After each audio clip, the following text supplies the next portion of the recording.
अक्सर हम सोचते हैं कि मैनिपुलेशन या किसी को कंट्रोल करना सिर्फ फिल्मों में होता है, पर असल में ये हमारी रोज़मर्रा की ज़िंदगी का हिस्सा है और कई बार तो हमें पता भी नहीं चलता।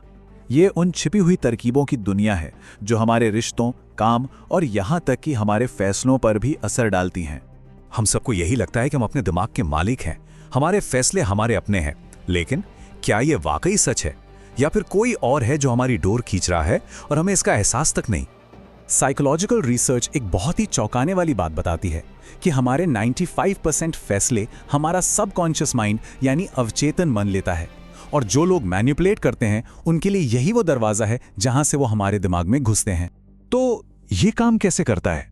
देखिए, डार्क साइकोलॉजी कोई जादू टोना नहीं है, ये एक कला है हमारे दिमाग के लॉजिकल 5% हिस्से को साइड करके सीधे उस 95% हिस्से तक पहुंचने की, जो असल में हमारी भावनाओं और धारणाओं से चलता है। मैनिपुलेटर्स इसी एक कमजोरी का फायदा उठाते हैं।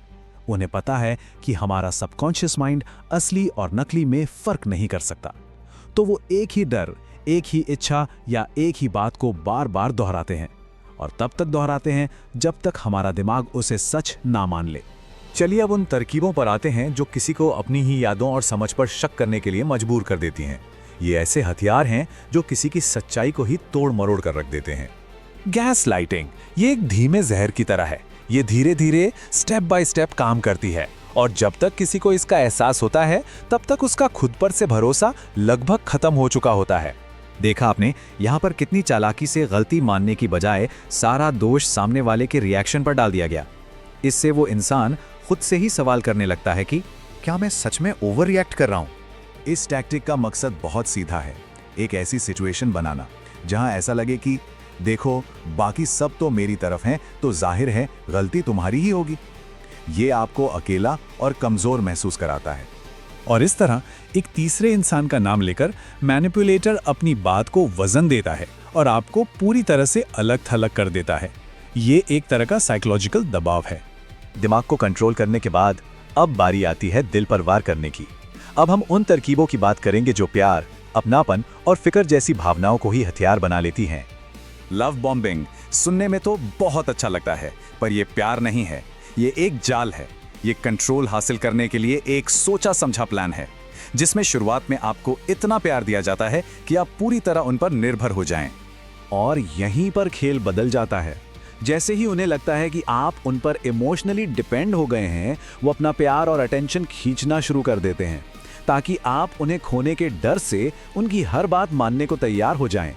गिल्ट यानी अपराध बोध, ये इमोशनल लोगों पर सबसे अच्छा काम करता है। ये उनके डिफेंस को कमजोर कर देता है और वो उस सिचुएशन को ठीक करने के लिए कुछ भी करने को तैयार हो जाते हैं। इस तरह की बातें सुनने वाले के मन में जबरदस्त गिल्ट पैदा करती हैं, और उस गिल्ट से बाहर निकलने के लिए इंसान अक्सर अपनी बाउंड्रीज तोड़कर वो काम भी कर देता है जो वो नहीं करना चाहता। चलिए अब उन तरकीबों की ओर बढ़ते हैं जो जल्दबाजी और मजबूरी का एहसास पैदा करती हैं।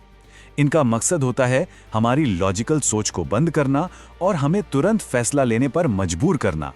यहाँ दबाव बनाने के दो बहुत ही पावरफुल तरीके हैं।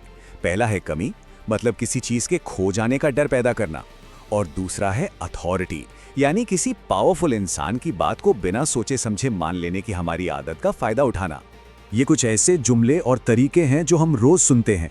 इन सब का एक ही मकसद होता है, फैसला लेने में जल्दबाजी करवाना, ताकि हमारे पास सोचने और सवाल करने का वक्त ही ना बचे। अच्छा, तो अब तक हमने इन सभी तरकीबों को समझ लिया है, लेकिन सबसे बड़ा सवाल तो ये है कि इनसे खुद को बचाएं कैसे। अब हम इसी पर ध्यान देंगे। एक बात समझना जरूरी है, ये तरकीबें कोई नई नहीं हैं, बल्कि हमारे दिमाग की गहरी प्रोग्रामिंग का ही फायदा उठाती हैं।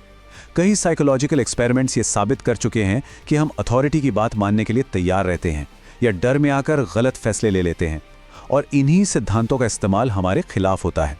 तो खुद को बचाने के लिए ये कुछ जरूरी कदम हैं। सबसे पहले पैटर्न को पहचानिए। दूसरा, अपनी एक सीमा तय कीजिए। तीसरा, अपनी गट फीलिंग, अपनी भावनाओं पर भरोसा कीजिए। अगर कुछ गलत लग रहा है तो शायद वो गलत है। और चौथा, खुद को कभी अकेला मत होने दीजिए। और आखिर में याद रखिए, असली ताकत मैनिपुलेशन के खेल को समझने में नहीं, बल्कि उस खेल में शामिल होने से ही इनकार कर देने में है। लेकिन एक आखिरी सवाल है जो हमें खुद से पूछना चाहिए। ये ज्ञान सिर्फ खुद को बचाने के लिए नहीं है, ये हमें खुद को भी परखने का मौका देता है।